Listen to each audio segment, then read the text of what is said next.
এবার বলি, প্রত্যেক বছরই আমার একটা প্ল্যান থাকে জগদ্ধাত্রী পুজো দেখবো। কৃষ্ণনগর, চুঁচুড়া, চন্দননগর যে কোনো একটা জায়গায় অন্তত যাব, কিন্তু কোনোবারই সেইভাবে আর দেখা হয় না, হয়তো একটা ঠাকুর বা দুটো ঠাকুর। তো এইবার একদম প্ল্যান করে চলে গেছিলাম জগদ্ধাত্রী পুজো দেখতে।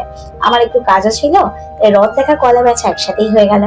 যতগুলো ঠাকুর পেয়েছি সব কটা ঠাকুরই দেখেছি, কিছু চুঁচুড়ার আর কিছু চন্দননগর মিলিয়ে মিশিয়ে। এবং ওখানকার বেশ কিছু প্যান্ডেল দেখলাম। আর সব থেকে যেটা ভালো লাগার কি জানো, এমনিতে তো বিখ্যাত ঠাকুর আমরা সবাই জানি, কিন্তু ওখানে কিন্তু সার্ভিস খুব ভালো, মানে ব্যবস্থাপনা। আমি কলকাতায় থাকি, কলকাতাকে অসম্মান না করেই বলছি, ওখানে কিন্তু গেলে ঠেলাঠেলি ভিড়ের মতো প্রচুর পুলিশ মোতায়েন ছিল এবং খুব ভালো সার্ভিস দিয়েছে।